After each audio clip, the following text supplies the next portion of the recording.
క్లైమాక్స్కి వచ్చేసరికి లాస్ట్ అరగంట అయితే గూస్ బంప్స్ అని చెప్పి అందరూ అంటున్నారు, నేను కూడా చూశాను.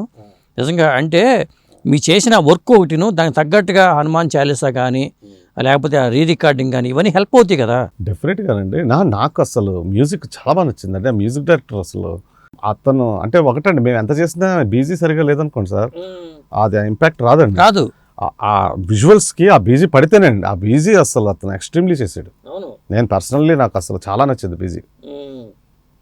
దట్టు మన హిందూ దాంట్లో అది ఉంటుంది కదా సార్, ఒక జస్ట్ ఉంటుంది, అవన్నీ యూటిలైజ్ చేసాడు పర్ఫెక్ట్లీ. అది క్లైమాక్స్ సాంగ్ చెప్తానండి, అది ఒక పెద్ద స్టోరీ. అంటే చాలా ఇంపార్టెంట్ సీక్వెన్సెస్ ఉన్నాయి సార్ ఇందులో. అవి చెప్పండి ఒకసారి. ఇప్పుడు స్టార్టింగ్ మీకు ఫస్ట్ నుంచి నేను చెప్పుకు వెళ్తే అసలు ఫస్ట్ టైటిల్స్లోనే ఒక సాంగ్ వస్తుంది, హనుమాన్ బోర్న్ తాలూకా స్టోరీ. అది song first very basic story board, ఎందుకంటే వాళ్ళు కూడా టైటిల్స్ కనుక పెద్దగా అదేమి అనుకోలేదు. ఏదైనా మంచి 2D డ్రాయింగ్స్, ఏదైనా 2Dలోని ఏదైనా లుక్ అండ్ ఫీల్ తీసుకొద్దామా అన్నట్టుగా ఆలోచించి నేను క్లోజ్ చేశాను ప్రాజెక్ట్ని.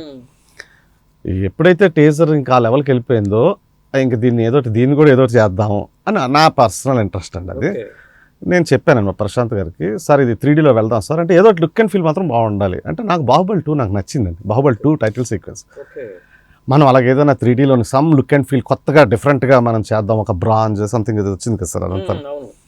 సో ఓన్లీ టైటిల్స్ కోసం చేసింది కూడా ఎక్కడో ఉందండి అది క్వాలిటీ.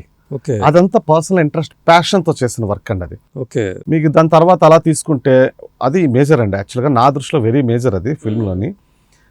మీకు అంజనాద్రి విలేజ్ ఎస్టాబ్లిష్ చేయడానికి కెమెరా ఎక్కడో స్టార్ట్ అయ్యి వాటర్, హిల్స్, వెజిటేషన్స్, అటు స్టాచ్యూ, పెద్ద హనుమాన్ కొలాజల్ స్టాచ్యూ వెళ్ళి అక్కడికి వెళ్ళి మళ్ళీ వెళ్ళి విలేజ్ వరకు వెళ్తున్నారు. 2 minutes ప్లస్ షాట్ అండి, వితౌట్ కట్. కంప్లీట్లీ మేము 3Dలో క్రియేట్ చేయాలి. ఇప్పుడున్న టెక్నాలజీలోని అది అంత హ్యాండిల్ చేయడం అన్నది చాలా కష్టం అండి. ఎందుకంటే అక్కడ స్టాట్యూ ఒకటే కాదు, చాలా హెవీ వెజిటేషన్ ఉంది, వాటర్ సిమ్యులేషన్స్ ఉన్నాయి. టెక్నికల్గా ఇట్స్ ఎ వెరీ హడిల్స్ అండి. అంటే అప్పుడు మేము ఏం చేస్తామంటే కట్ షాట్స్ కింద పెట్టుకుంటామండి, ఎక్కడ ఒక లీఫ్ క్రాస్ అయినట్టు సంథింగ్ అలాగా. లేదు ఏదో ఛాలెంజింగ్గా చేద్దామని అప్పుడు కొంత రీసెర్చ్లోని ఒక మంచి హాలీవుడ్ సాఫ్ట్వేర్ కూడా మాకు సపోర్ట్ అయ్యింది. అది వాళ్ళు ఇక్కడ ఇండియాలో పెద్దగా వాడరండి. అది ఆ ఎక్స్క్లూజివ్ సాఫ్ట్వేర్ని కొద్దిగా యూస్ చేసుకుంటే కొన్ని ఎక్స్పెరిమెంట్, రీసెర్చ్ అండ్ డెవలప్మెంట్ ఉంటుంది కదా. వాళ్ళు ఇచ్చారా మీకు సాఫ్ట్వేర్? అది లేదు మేము తీసుకున్నామండి, మామూలుగా తీసుకున్నాం. అది ఇప్పుడు సాఫ్ట్వేర్ కూడా లేదు, మొన్న రీసెంట్లీ అది క్లోజ్ అయిపోయింది. ఏ సాఫ్ట్వేర్ అనేది? క్లారిస్ అని చెప్పి. అంటే అది ఒకటే అని కాదులేండి, దాంతోపాటు ఇంటిగ్రేటెడ్ సాఫ్ట్వేర్స్ కూడా ఉంటాయి. బ్లెండర్ అని ఓపెన్ సోర్స్ సాఫ్ట్వేర్. ఎందుకంటే ఓపెన్ సోర్స్ మళ్ళీ ఎందుకు పెద్ద పెద్ద సాఫ్ట్వేర్ డబ్బులు పెట్టుకున్నాక బడ్జెట్ కూడా కావాలి కదా సార్. దట్టు అది మాకు ఫోటో రియలిస్టిక్ ఇవ్వాలి, అది ఖచ్చితంగాను. అంత ఎస్టాబ్లిష్ చేస్తున్నాం, ఫస్ట్ టైం హనుమాన్ స్టాచ్యూని ఎస్టాబ్లిష్ చేస్తున్నాం, విలేజ్ని ఎస్టాబ్లిష్ చేస్తున్నాం, ఆ వాటర్ కావచ్చు, ఏదైనా సమ్ బర్డ్స్, ఇవన్నీ కూడా. సో ఎంతమంది వర్క్ చేశారు దీని మీద? ఇది చాలా చాలా టీమ్ అండి. అంటే ఇది నాట్ ఓన్లీ వన్ కంపెనీ కదండి, ఇది రకరకాల కంపెనీస్కి అవుట్ సోర్స్ చేస్తాము, రకరకాల ఫ్రీలాన్సర్స్ని ఎంగేజ్ చేస్తాము, ఎవరికి ఏ వర్క్ ఇవ్వాలి. ఫర్ ఎగ్జాంపుల్ మీరు ఇప్పుడు అడిగిన క్వశ్చన్కి ఆన్సర్ చెప్తానండి.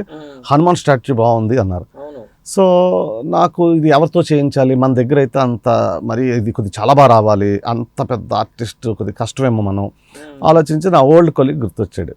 అతను బెంగళూరులో ఉంటాడు, పెద్ద పెద్ద ఫిల్మ్స్కి హాలీవుడ్ సినిమాలు గట్రా చేస్తుంటాడు. నాకు ఒక స్టాట్యూ కావాలి, హనుమాన్ సిట్టింగ్ పోజ్ కూడా అతనే చేశాడండి న్యాచురల్గా షోలో. సో అంటే అది ఒక డిపార్ట్మెంట్ అండి. ఓన్లీ మోడలింగ్ వరకు ఇచ్చాను, ఆ స్టాట్యూ మొత్తం స్కల్ప్టింగ్, డిజిటల్ స్కల్ప్టింగ్ అంటాం. దాని తర్వాత మిగతా వర్క్స్ కూడా ఉంటాయి, టెక్స్చరింగ్ అని ఇలాంటివన్నీ కూడా మళ్ళీ ఇన్హౌస్ చేసుకున్నాం. సో ఎవరికి ఏ వర్క్ ఇవ్వాలి, ఎలా కంబైన్ చేయాలి అన్నది ఎవ్రీథింగ్ ఇన్ మై మైండ్ అండి. సో దాంతో మనకి ఏంటంటే ఒక ఫ్రీలాన్సర్గా నేను ఎంగేజ్ చేశాను కనుక బడ్జెట్ తగ్గుతుంది, క్వాలిటీ వచ్చింది. అది నాకున్న నెట్వర్క్ అలాగా రకరకాలు, ఇది ఒకటే అని కాదండి, ఎక్కడ ఏది బెస్ట్, ఎవరు పర్సన్ ఆ పర్టికులర్ దానికి అన్నట్టుగా వచ్చాను. సో ఇప్పుడు ఆ హనుమాన్ స్టాచ్యూ సినిమాలో చాలాసార్లు రివీల్ అయింది. ఆ రివీల్ అమ్మ ఇది మంచిగా చేసినారా బాబోయ్, లేకపోతే అదేమాత్రం బాగా అన్నిసార్లు అదే చూపించి బాగా ఎక్కడైనా లేదనుకోండి, కాదు కదా.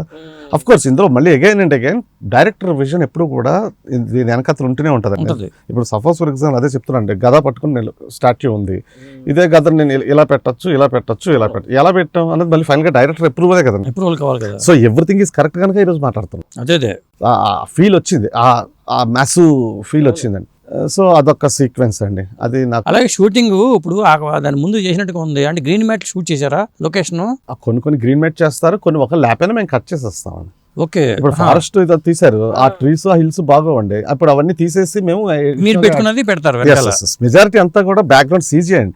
మీరు హనుమాన్ స్టాచ్యూ వరకే సీజీ అనుకుంటున్నారు చాలా మంది, స్టాచ్యూ అండి ఇదంతా కూడా. బ్యాక్గ్రౌండ్ మొత్తం నేను పాడేరు అటు సైడ్ ఏరియాస్ అండి, వాటిలో నా చైల్డ్హుడ్ ఫ్రెండ్ సత్యబాబు అని అతను మామూలు ఫ్రెండ్ ఫోన్ చేశాను, నాకు ఇక్కడ సెట్ అవ్వట్లేదు ఏది, వెళ్ళి 5 రోజులు అక్కడ కూర్చోబెట్టి వర్షంలో అన్ని ఫోటోలు తీయించండి, దగ్గర 3000 ఫోటోగ్రాఫ్స్ తీసుకొచ్చాడు. మేము ఇల్లు ఒక్కొక్క ట్రీస్ ఇది అది కట్ చేసి పెట్టుకొని, ఇవన్నీ పీపుల్ కూడా పెద్దగా చూడని సీజీ అండి. అవును, అలాంటి సీజీ వర్క్ చాలా ఉంటుందండి. మ్మ్హ్మ్.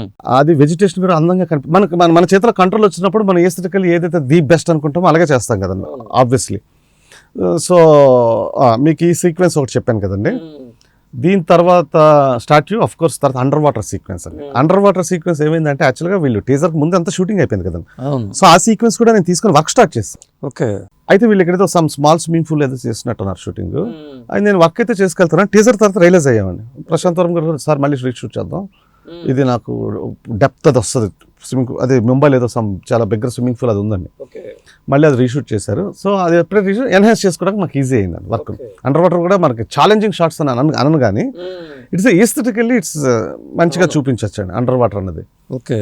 అండ్ మధ్యలో ఇంకా రకరకాల విఎఫ్ఎక్స్ షాట్స్ చాలా ఉన్నా కూడా క్లైమాక్స్ అదే